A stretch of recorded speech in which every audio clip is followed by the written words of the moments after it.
Sa ngalan ng Ama, ng Anak at ng Espiritu Santo. Amen. Ang biyaya ng ating Panginoong Jesucristo, ang pag-ibig ng Diyos Ama, at ang pagkikipagkaisa ng Espiritu Santo naway sumainyong lahat. At sumaiyo rin. Mga kapatid, patuloy po tayo sa paglalakbay sa panahon ng Kwaresma. At pinaalalahanan po tayo na ang panalangin ay isa sa mga haligi sa ating paggunita sa panahon ng pagpapakasakit ng ating Panginoon. Naway, paigtingin po natin ang ating pagkakaunawa at pagsasabuhay ng totoong diwa ng panalangin. Upang maging marapat tayong gumanap sa banal na pagdiriwang, pagsisihan ang lahat ng nagawang kasalanan at hilingin sa Diyos ang kapatawaran at awa.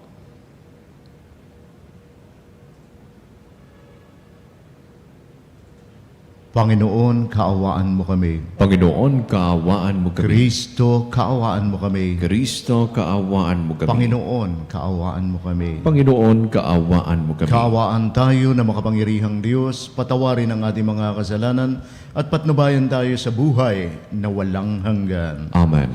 Manalangin tayo. Ama naming makapangyarihan, ipagkaloob mo sa aming lagi ang espiritu ng pagsasaloob ng iyong mga ikinalulugod. Gayon din ang diwang ganapin ito agad at lubos upang kami makapamuhay ng dahil sa iyo, sapagkat hindi kami mabubuhay ng walang pagtatangkilik mo. Sa pamamagitan ni Jesucristo kasama ng Espiritu Santo, magpa sa walang hanggan. Amen. Pagbasa mula sa aklat ni Esther. Noong mga araw na iyon, labis na nabagabag si Reyna Esther. Dumulog siya sa Panginoon. Ganito ang daing niya sa Panginoong Diyos ng Israel. Panginoon ko, tanging ikaw ang hari namin. Tulungan mo ako na ngayon nag-iisa at walang ibang maaasahang tutulong kundi ikaw lamang.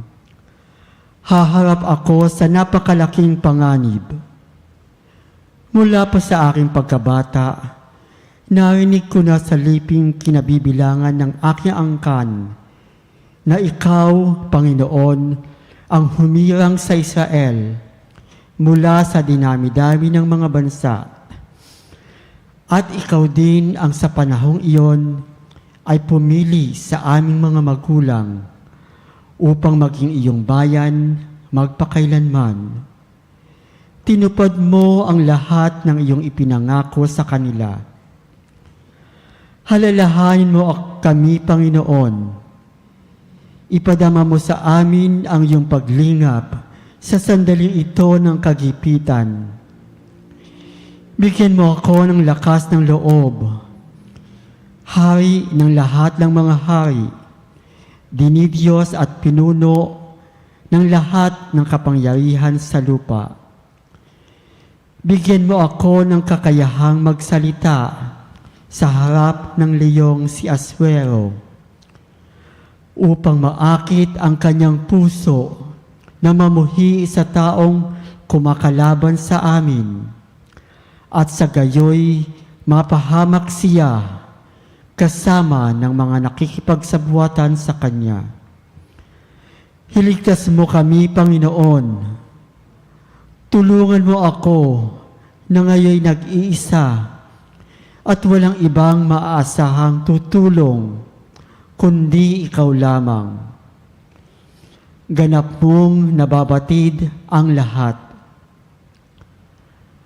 Ang salita ng Diyos. Salamat sa Diyos. Noong ako ay tumawag, tugon mo'y aking tinanggap. Noong ako ay tumawag, tugon mo ay aking tinanggap. Ako poon buong pusong aawit ng pasalamat. Sa harap ng mga anghel, pupurihin kitang ganap. Sa harap ng iyong templo, ayuyuko at gaghalang. Pupurihin kita doon, pupurihin ang iyong ngalan. Noong ako ay tumawag, tugon mo'y aking tinanggap. Dahilan sa pag-ibig mo at sa iyong katapatan, ika'y tunay na dakila, pati iyong kautusan. Noong ako ay tumawag, tinanggap ko ang tugon mo. Sa lakas mong itinulong, ay lumakas agad ako. Noong ako ay tumawag, tugon mo'y aking tinanggap. Nakahandang harapin mo, mapupusok kong kaaway. Iligtas ako sa piling mo, sa lakas na iyong taglay. Yaong mga pangako mo ay handa mong tupling lahat. Ang dahilan nito poon, pag-ibig mo'y di kukupas, at ang mga sinimulang gawain mo'y magaganap. Noong ako ay tumawag, tugon mo'y aking tinanggap.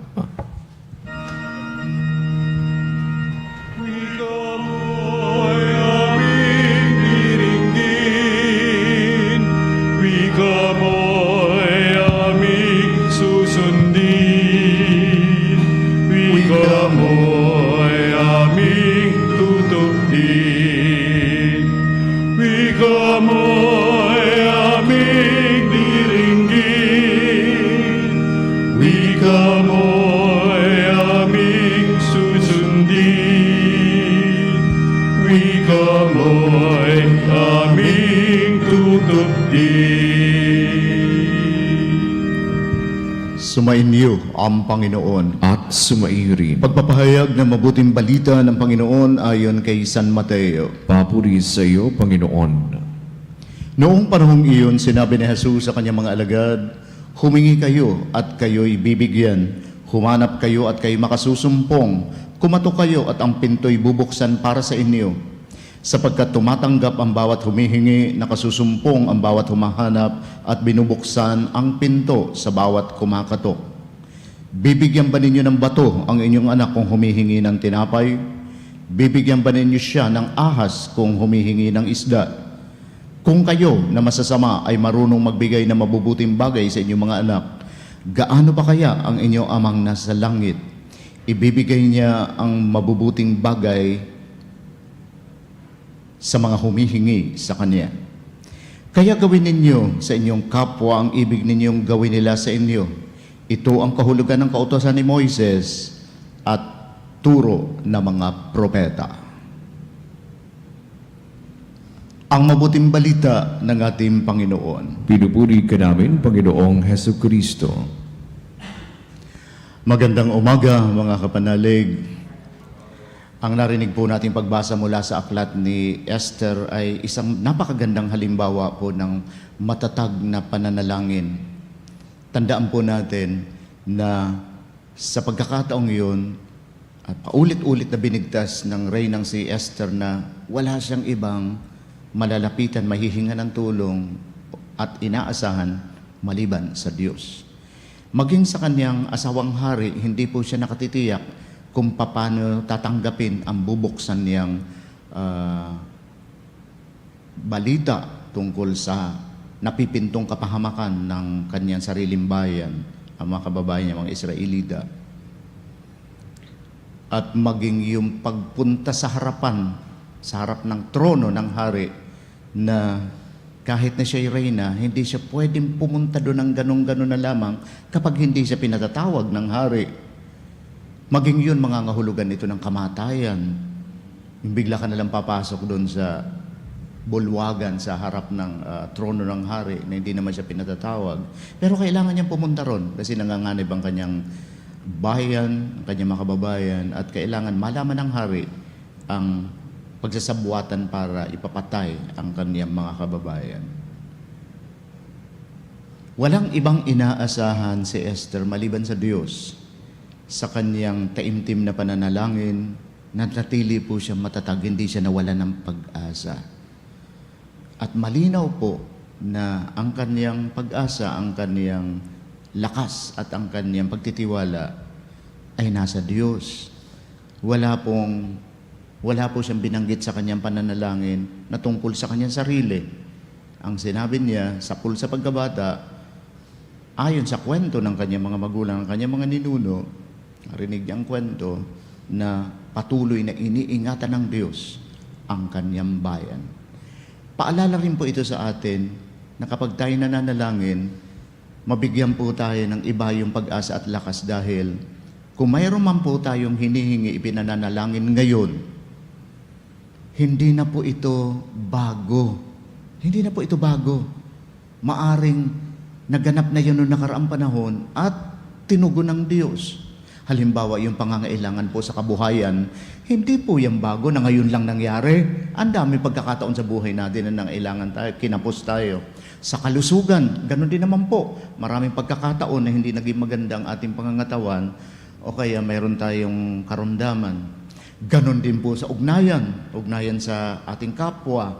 Ito man ay miyembro ng ating pamilya o sa ating mga pinagtatrabaho na nakakasalamuha mga tao.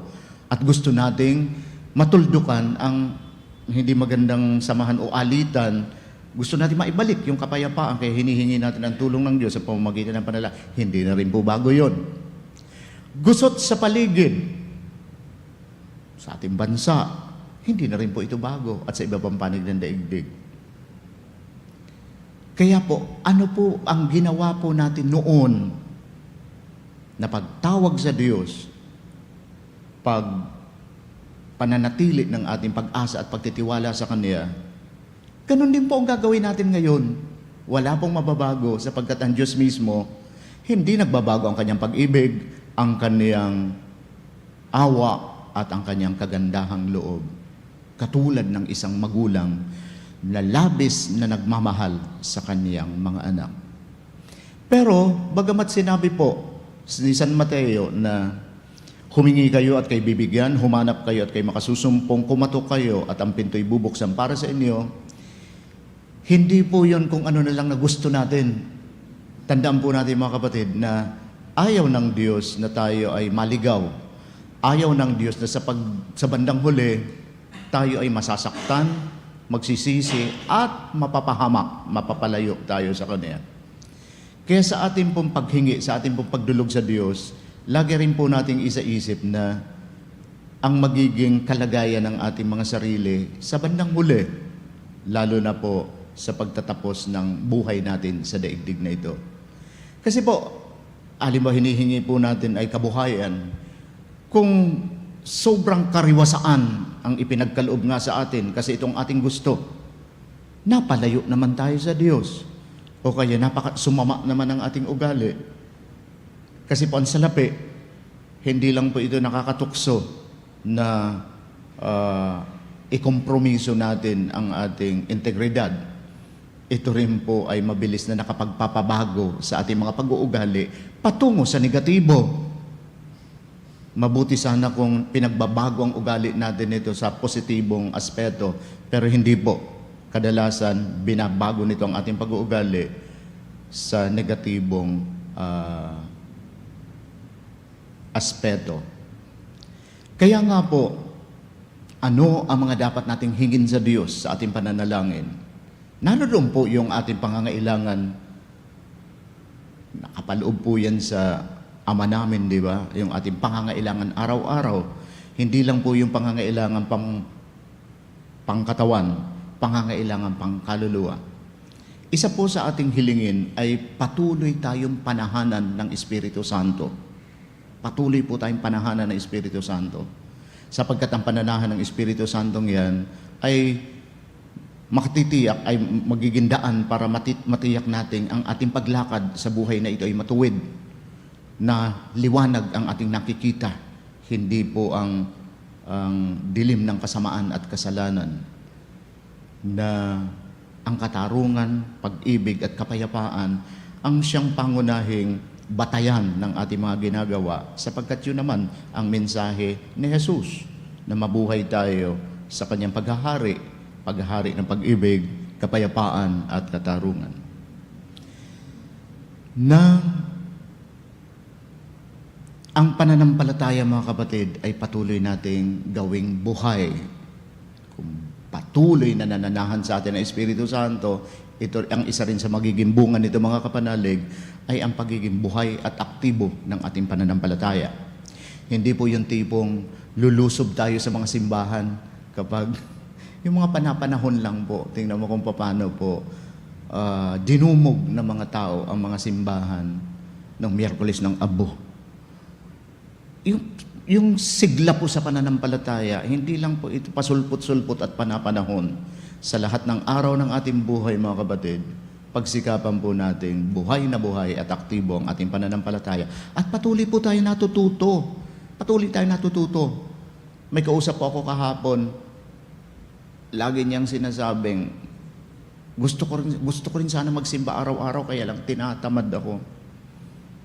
At pinanindigan niya po yun. Sabi nga ng mga kapatid ko, ang tamad ko. Ang sagot ko naman, ano magagawa ko? Pinanganak akong tamad. Sabi ko sa kanya, huwag niyo pong katatamaran yung mga bagay na tungkol sa pananampalataya. Maaring tinatamad ka lumabas dahil mainit. Maaring, pero pagdating ka ako sa pananampalataya, lalo na ka ako sa buhay na, hindi ko naman sinabing, isinama ko yung sarili ko, bagamat di hamak na mas may edad po siya sa akin, sabi ko sa kanya. Kasi po ako, tayo, papalapit na po ako tayo sa Diyos. Papalapit na po ako tayo sa Diyos. Kaya huwag pong katatamaran ang mga bagay tungkol sa pananampalataya.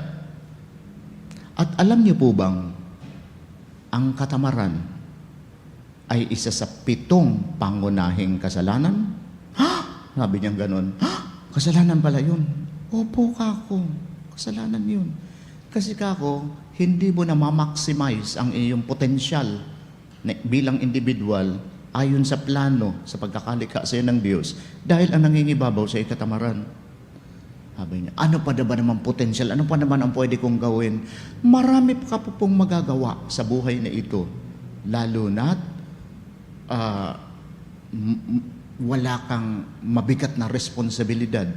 Kasi mag-isa na po siya sa buhay, wala na po ang kanyang asawa at ang isa sa dalawa niyang anak, yung isa niyang natitirang anak ay nasa ibang sa ibang bahay at may pamilya na. Mag-isa po siya sa bahay, ang kasama niya lang ay yung kanyang kasambahay. Marami ka po ako magagawa. At maliban pa rito, ang kanyang kabuhayan ay hindi naman yung pag malapit ng magtanghalian ay poproblemahin ang kakainin. Hindi po ganun ang ganyang katayuan. Mayroon po siyang maraming magagawa kung ididilat. Sabi ko sa kanya, so ano dapat kong gawin, Father? Ipagdasal mo po kung saan ka inaakay ng Diyos. Yun nga ang gusto ko marinig, yung tinig ng Diyos. Tinig ng Diyos, di ba? Sabihin ko, makinig ka ako sa Veritas. Tinig ng Diyos. Sabi ko sa kanya, ganito po kako yan. Laging nangungusap ang Diyos, pero wag mo po kakong antayin yung ganitong tipong pag-uusap natin na naririnig mo ang boses ko. Hindi po ganun ang sistema ng Diyos. Pagkatapos mong manalangin, kung ano man hinihingi mo, inspirasyon, paggabay, hinaing, manahimik ka kako. Manahimik ka, huwag ka magmadali. Damhin mo ang puso mo. Damhin mo ang isip mo. Diyan ka ko mararamdaman mo kung anong inuudyok ng banal na espiritu sa iyo. Saan ka dinadala? Anong sinasabi niya? Ano ang inspirasyon? Huwag mong antayin na halika. Wala akong maririnig na ganun. Hindi kanya mangusap ang Diyos. May mga pagkakataon at iilan lang kaluluwa ang binigyan ng ganyang pagkakataon na marinig nila ng ganun talagang tinig o makita na mukhaan ang Panginoon. Pero sa karamihan sa atin, nangungusap siya sa kapayapaan ng ating puso at isipan at masdan mo kako ang mga pangyayari sa paligid mo. Masdan mo ang pangyayari sa paligid mo. Masdan mo ng tahimik, hindi yung pag nakita ko magrereklamo ka na pipintasan mo o sasabihin mo, ang gulo ng mga taong yan, bakit hindi ba sila mag-uwian? Bakit ba sila nagtitipon diyan sa Hindi po. Masdan mo ng may pagninilay, na may pagkonekta sa Diyos. Gustong-gusto ng Diyos na gabayan tayo. Ang problema, hindi naman tayo humihingi ng kanyang paggabay. Gustong-gusto ng Diyos na kausapin tayo kasi may mahalaga siyang gusto sabihin sa atin. Hindi naman tayo nagkakaroon ng pagkakataon na manahimik at makinig. Kaya mga kapatid, walang binibigo ang Diyos sa mga humihiling sa Kanya. Alam po natin yan. Basic pong itinuro sa atin na kapag tayo nananalangin, sinasagot ito ng oo, hindi, at maghintay ka muna. Di po ba? Ayan ang pangunahing ano. Oo, hindi, maghintay ka muna.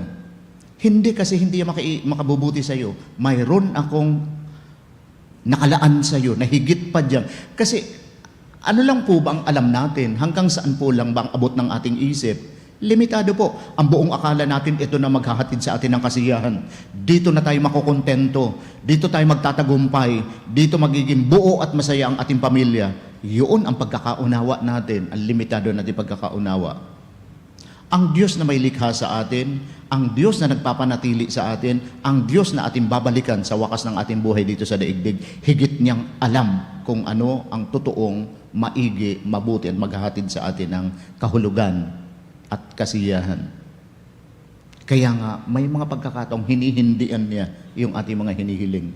May mga pagkakataon namang karakarakan niyang ibinibigay kasi eto na maliban sa nasumpungan natin ang kanyang kalooban, nasumpungan din natin yung tama ng oras para sa biyayang ating hinihingi o inihanda niya rin para sa atin. Kasi alam ng Diyos ang lahat ng ating pangangailangan bago pa natin to hingin. At syempre, antay muna kasi ang sarili mo hindi pa handa para sa pagtanggap ng biyaya. Maaring ang karakter mo ay kailangan pang hilutin dahil magiging sakim kapag biniyayaan kita ng ganyan. Malalayo ka sa iyong pananampalataya, pagmumula ng gulo. Kaya bagamat ang Diyos, mga kapatid, ay nasa ating panig, may mga pagkakataong hindi niya ibinibigay ang lahat ng hinihiling natin para sa ating kaligtasan, para sa ating totoong kasiyahan, para sa ating mas makahulugang pag-iral sa daigdig na ito. Ganun pa man ang pag-ibig ng Diyos ay hindi nagbabago sapagkat siya ay Diyos noon, ngayon at sa mga darating pang panahon. Kaya kung paano natin siya tinatawagan at nilalapitan sa iba't ibang pagkakataon na tayo may suliranin at kung paano nalutas ang ating mga hinaing at ang ating mga dalahin, ganun din po ang gagawin natin. Patuloy na magtiwala sa Kanya, manalig sa Kanya magandang plano, at ang kababaang loob po ay panatilihin. Huwag po magtatampo, huwag magagalit, at huwag isipin na di naman ako pinakikinggan, nakalimutan na ako ng Diyos. Tagal-tagal ko nang hinihingi. Ito may mga tao pong ganun. Tagal-tagal ko nang pinagdarasal yan. Baka naman kapatid, ang tagal-tagal na sinagot niyan, hindi mo lang matanggap yung sagot ng Diyos na hindi. Hindi. Kasi may, o kaya naman matagal nang binigay ang biyaya, hindi eksaktong katulad ng hinihingi mo, pero higit pa doon ang hatid nito sa buhay. Limitado po kasi ang nakikita natin. Limitado ang ating nalalaman at limitado rin po ang abot ng ating pangarap. Pero ang Diyos, mga kapatid, kitang-kita ang lahat-lahat sa atin at ang totoong magbibigay sa atin ng kasiyahan sa buhay na ito. Hingin po na tayo patuloy na panahanan ng Espiritu Santo, na buhay at aktibo ang ating pananampalataya, na huwag tayong pagmulan ng gulo at ipagkakasala ng mga tao, at patuloy tayong maglingkod na walang hinihinging anumang kapalit maliban sa pag-ibig at kagandahang loob ng Diyos. Amen.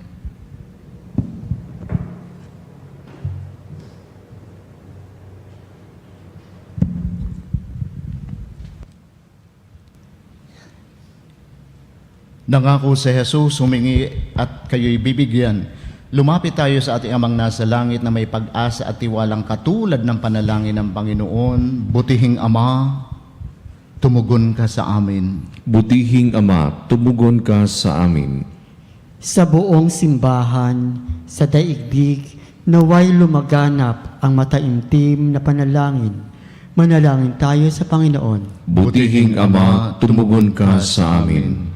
Ang mga taong nalululong sa masasamang bisyo at nakasadlak sa kasalanan, naway humingi ng kapatawaran. Manalangin tayo sa Panginoon. Butihing Ama, tumugon ka sa amin. Tayo naway manatili sa pananalangin kahit tayo ay pinanghihinaan ng loob. Dahil sa mga kabiguan sa buhay, manalangin tayo sa Panginoon. Butihing Ama, tumugon ka sa amin. Ang mga may sakit, naway makita ang kahulugan ng kanilang pagtitiis sa kanilang karamdaman. Manalangin tayo sa Panginoon. Butihing Ama, tumugon ka sa amin. Ang mga yumaong tapat sa Panginoon, naway mapatawad at muling mabuhay, kasama ni Kristo sa walang hanggan. Manalangin tayo sa Panginoon. Butihing Ama, tumugon ka sa amin. Ama naming nasa langit, pinasasalamatan ka namin sa pagdinig mo sa aming mga kahilingan. Tulungan mo kami na lagi magtiwala sa mga paraan ng iyong pagmamahal at tanggapin ang iyong kalooban sa aming buhay. Hinihiling namin ito sa ngalan ni Kristong aming Panginoon. Amen. Kunin at tanggapin ang alay na ito, mga biyayang nagmula sa pagpapala mo. Tanda ng bawat puso pagkat inibig mo, ngayon nananalig, nagmamahal sa'yo.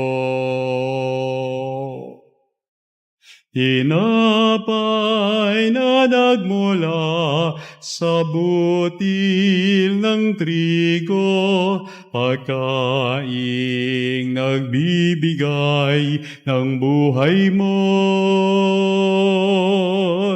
At alak na nagmula sa isang tangkay ng ubas, inuming nagbibigay lakas. Kunin at tanggapin ang alay na ito, mga biyayang nagmula sa pagpapala mo. Tanda ng bawat puso pagkat inibig mo, ngayon nananalig, nagmamahal sa'yo.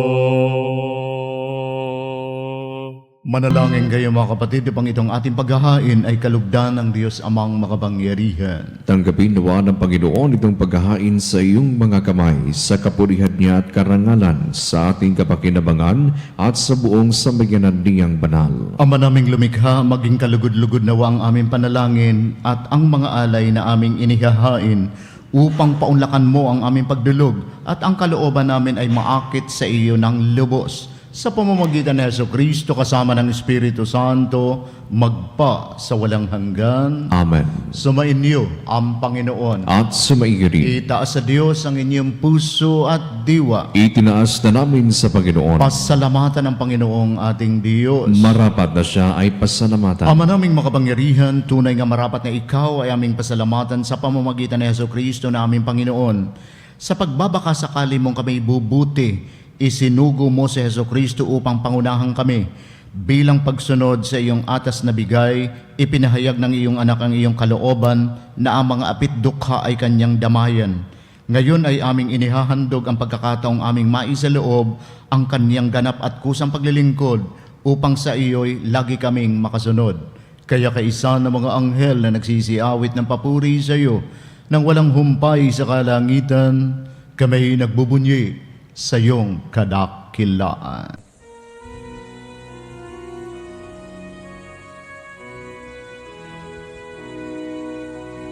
Santo, Santo, Santo, Panginoong Diyos ng mga hukbo, napupuno ang langit at lupa ng kadakilan mo. Hosana, Hosana sa kaitaasan, pinagpalang na paririto sa ngalan ng Panginoon. Hosana,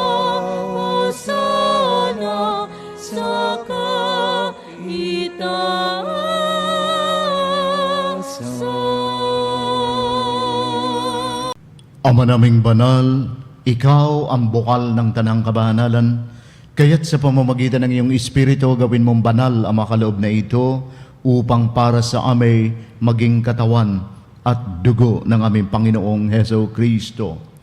Bago niya pinagtiis ang kusang loob na maging handog, hinawakan niya ang tinapay, pinasalamatan kanya, pinaghati-hati niya yun, iniabot sa kanya mga alagad na ang wika, tanggapin ninyo lahat ito at kanin, ito ang aking katawan na ihahandog para sa inyo.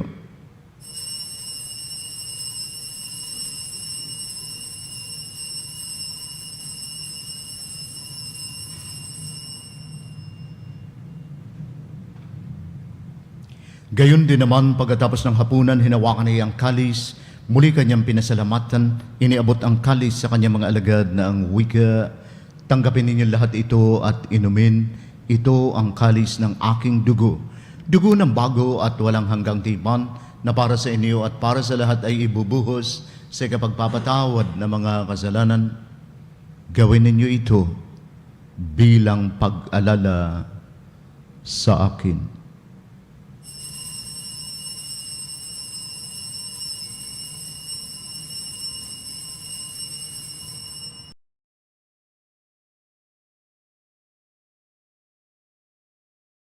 Ipagbunyi natin ang misteryo ng pananampalataya. Si Kristo'y namatay, si Kristo'y nabuhay, si Kristo'y babalik sa wakas ng panahon. Ama, ginagawa namin ngayon ang pag-alala sa pagkamatay at muling pagkabuhay ng iyong anak, kaya't iniaalay namin sa iyong tinapay na nagbibigay buhay at ang kalis na nagkakalob ng kaligtasan. Kami ay nagpapasalamat dahil kami iyong minarapat na tumayo sa mahal mong harapan upang maglingkod sa iyo. Isinasamo namin kaming magsasalo-salo sa katawan at dugo ni Kristo ay mabuklod sa pagkakaisa sa pamamagitan ng Espiritu Santo. Alalahanin mo rin ang mga kapatid naming nahimlay na may pag-asang sila'y muling mabubuhay, gayon din ang lahat ng mga pumanaw. Kaawaan mo sila at patuloyin sa iyong kaliwanagan. Kaawaan mo at pagindapatin kaming lahat na makasalo sa iyong buhay na walang wakas. Kaysa na mahal na Berheng Maria, ina ng Diyos, ni San Jose ang kanyang banal na esposo, kaysa na mga apostol at lahat ng mga banal na namuhay dito sa daigdig ng kalugod-lugod sa iyo. Maipagdiwang nawa namin ang pagpupuri sa kararangal mo sa pamamagitan ng iyong anak na aming Panginoong Heso Kristo. Sa pamamagitan ni Kristo, kasama niya at sa Kanya, ang lahat ng parangal at papuri ay sa iyo, Diyos amang makapangyarihan, kasama ng Espiritu Santo, magpa sa walang hanggan.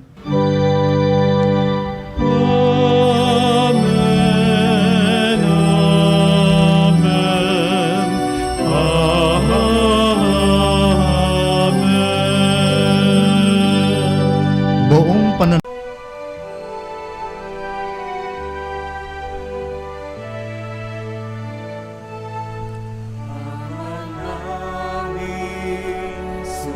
Sumasalangit ka, sa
Hinihiling namin kami adiya sa lahat ng masama, pagkalooban ng kapayapaan araw-araw, iligtas sa kasalanan at ilayo sa lahat ng kapahamakan.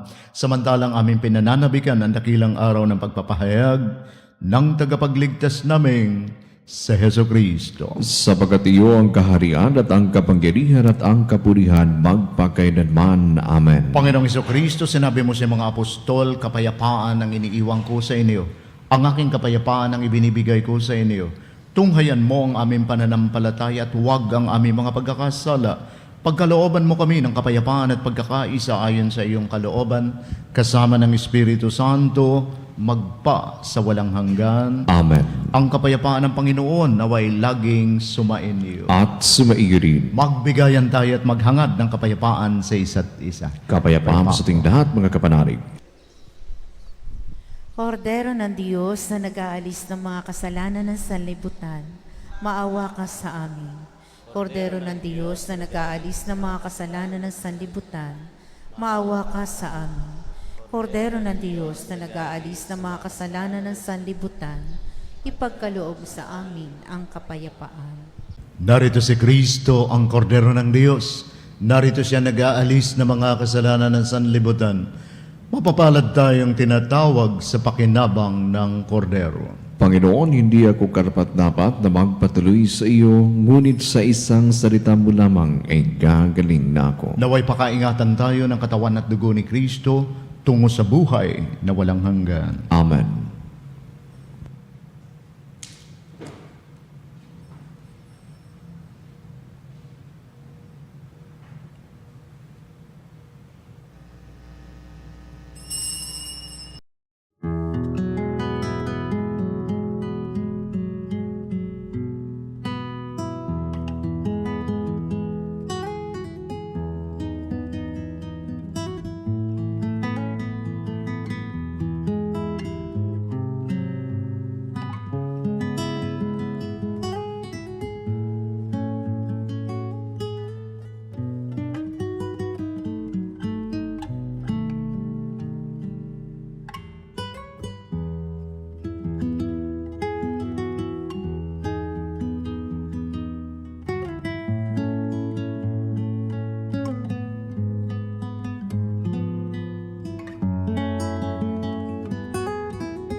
Manalangin tayo.